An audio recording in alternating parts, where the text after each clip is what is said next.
Anak-anak dan remaja misioner yang dikasihi Tuhan, berjumpa kembali dengan Bunda Sari dalam Do Re Mi, doa dan renungan misioner bersama sekami Paroki Santo Petrus dan Paulus Argapura, Keuskupan Jayapura. Pada hari ini Selasa tanggal 22 Agustus tahun 2023. Hari ini Gereja Semesta merayakan peringatan wajib Santa Perawan Maria Ratu. Pagi hari ini kita akan merenungkan sabda Tuhan yang diambil dari Injil Matius bab 19 ayat 23 sampai 30. Mari sebelum kita membaca dan merenungkan sabda Tuhan, kita menandai diri kita dengan tanda kemenangan Kristus dan berdoa. Dalam nama Bapa dan Putra dan Roh Kudus. Amin. Allah Bapa sumber segala kasih dan berkat, kami bersyukur atas segala hal yang Engkau beri. Terima kasih Bapa, pagi hari ini kami dapat bangun dengan tubuh yang sehat dan keadaan yang baik.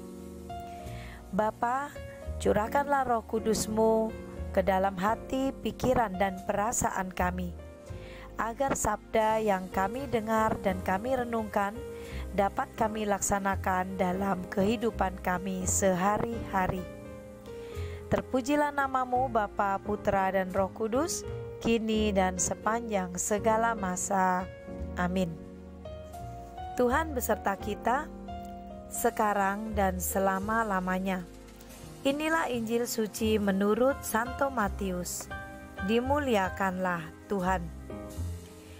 Yesus bersabda kepada murid-muridnya, "Aku berkata kepadamu, sungguh sukar sekali bagi orang kaya untuk masuk ke dalam kerajaan surga. Sekali lagi aku berkata kepadamu, lebih mudah seekor unta masuk melalui lubang jarum daripada seorang kaya masuk ke dalam kerajaan surga." Mendengar itu gemparlah para murid dan berkata, "Jika demikian, siapakah yang dapat diselamatkan?" Yesus memandang mereka dan berkata, "Bagi manusia hal ini tidak mungkin, tetapi bagi Allah segala sesuatu mungkin." Lalu Petrus berkata kepada Yesus, "Kami ini telah meninggalkan segala sesuatu dan mengikuti Engkau. Jadi apakah yang akan kami peroleh?" Kata Yesus kepada mereka, "Aku berkata kepadamu, sungguh pada waktu penciptaan kembali, apabila Anak Manusia bersemayam di tahta kemuliaannya, kalian yang telah mengikuti Aku akan duduk juga di atas 12 tahta untuk menghakimi ke-12 suku Israel. Dan setiap orang yang demi nama-Ku meninggalkan rumahnya, saudara-saudarinya, bapa atau ibunya, anak-anak atau ladangnya, akan menerima kembali 100 kali lipat dan akan memperoleh hidup yang kekal.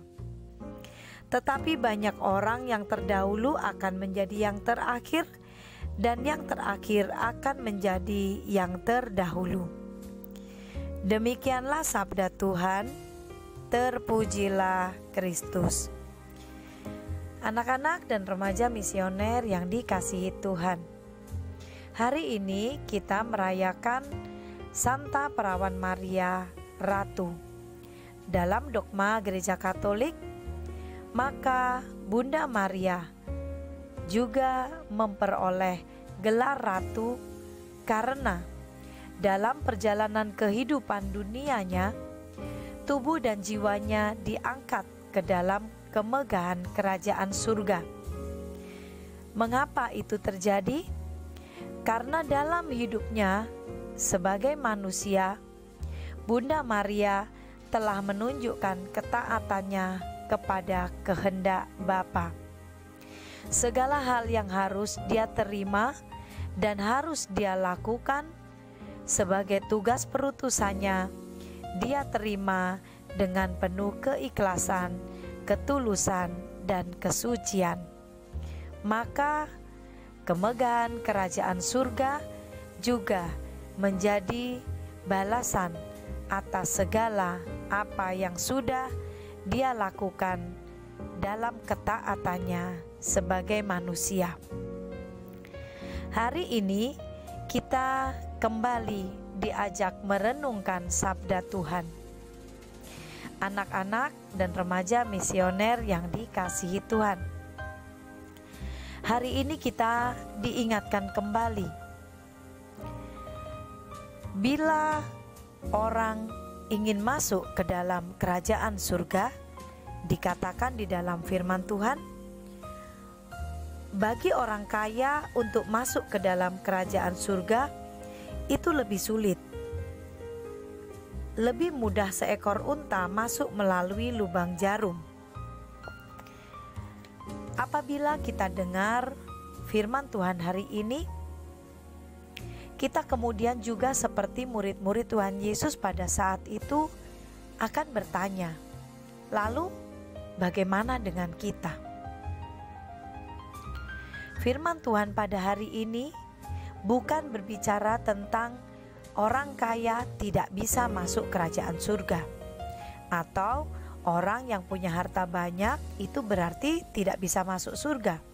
Bukan tentang harta yang dimiliki orang, tetapi tentang bagaimana kita tidak terikat pada semua hal yang kita miliki atau harta duniawi. Bila kita menyerahkan diri kita ke dalam tangan Tuhan sebagai sang pemilik kehidupan kita, maka semua hal yang tidak mungkin terjadi bisa terjadi karena Allah lah yang menentukan semuanya itu. Bagaimana caranya? Yang diperlukan di sini adalah kesetiaan kita. Pada ayat ke-28, Tuhan Yesus mengingatkan kembali kepada kita, apabila Anak Manusia bersemayam di tahta kemuliaannya, kalian yang telah mengikuti akan duduk juga di atas 12 tahta untuk menghakimi ke-12 suku Israel. Itulah janji Tuhan bagi kita. Apa syaratnya? Mengikuti Dia. Artinya kita mengikuti apa yang Tuhan Yesus sudah sampaikan, sudah arahkan, sudah berikan untuk kita lakukan. Anak-anak dan remaja misioner yang dikasihi Tuhan, maka semuanya tergantung dari pilihan hidup kita. Apakah dalam hidup kita bisa tidak terikat oleh apa atau segala hal yang kita miliki di dunia ini, dan setia mengikuti panggilan perutusan kita yang sudah ditentukan, dan kita kemudian dapat meneladan Tuhan sendiri.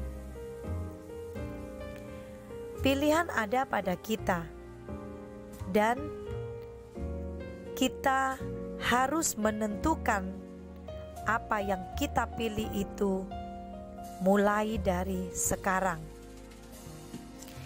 Karena tidak bisa kita menunda-nunda. Kita tidak tahu kapan batas waktu hidup kita. Anak-anak dan remaja misioner yang dikasihi Tuhan, maka dalam panggilan, dalam perutusan hidup kita di dunia ini, mari kita serahkan semuanya ke dalam tangan Tuhan. Karena bagi Allah tidak ada yang mustahil. Semoga kita adalah anak-anak yang kemudian mendapatkan kasih karunia untuk duduk di dalam tata di dalam kerajaan surga. Semoga Bunda Maria, Sang Ratu Surga, juga senantiasa mendampingi dan menyerahkan doa-doa permohonan kita juga ke hadapan Allah Bapa di surga. Mari kita tutup permenungan kita pada pagi hari ini dengan doa anak misioner Indonesia. Tuhan Yesus, Engkau diutus Bapa menjadi berkat bagi dunia, menjadi selamat bagi manusia. Utuslah kami anak-anak-Mu di Indonesia untuk menjadi sahabat yang kuat bagi yang lemah, sahabat yang rela berkorban bagi yang menderita payah, sahabat penghibur bagi yang sakit dan gelisah. Tuhan Yesus, kami pun ingin menjadi utusan-utusan kecil-Mu, teman setia bagi yang tersingkir terlantarkan, teman bicara bagi yang kesepian terlupakan, sobat yang gembira bagi yang sedih dan susah, sobat penuh penghargaan bagi yang tak dicintai. Tuhan Yesus, utuslah kami kini dengan bantuan Roh Kudus-Mu, menjadi garam dan ragi yang baik, menjadi terang dan obor yang cemerlang, membawa kegembiraan dan pengharapan. Tuhan Yesus, kuduskanlah badanku dan sucikanlah jiwaku. Kupersembahkan diriku padamu hari ini. Berkatilah semua anak dimanapun juga. Berkatilah semua orang yang kami jumpai, siapapun juga. Amin. Bapa kami yang ada di surga, dimuliakanlah nama-Mu, datanglah kerajaan-Mu, jadilah kehendak-Mu di atas bumi seperti di dalam surga. Berilah kami rezeki pada hari ini, dan ampunilah kesalahan kami, seperti kami pun mengampuni yang bersalah kepada kami. Dan janganlah masukkan kami ke dalam pencobaan, tetapi bebaskanlah kami dari yang jahat. Amin. Salam Maria, penuh rahmat, Tuhan sertamu. Terpujilah engkau di antara wanita, dan terpujilah buah tubuhmu Yesus. Santa Maria Bunda Allah, doakanlah kami yang berdosa ini, sekarang dan waktu kami mati. Amin. Kemuliaan kepada Bapa dan Putra dan Roh Kudus, seperti pada permulaan, sekarang, selalu, dan sepanjang segala abad. Amin. Anak-anak dan remaja misioner yang dikasihi Tuhan, selamat beraktivitas sepanjang hari ini. Semoga di dalam tugas, pekerjaan, dan pelayanan kita senantiasa mampu memancarkan kasih Tuhan kepada semua orang di sekitar kita. Semoga Allah Bapa yang Maha Kuasa senantiasa melindungi, membimbing, dan memberkati kita. Dalam nama Bapa dan Putra dan Roh Kudus. Amin. Salam misioner. Mari kita senantiasa melakukan apa yang Tuhan kehendaki. Sampai berjumpa kembali dalam Doremi selanjutnya. Tuhan Yesus memberkati kita.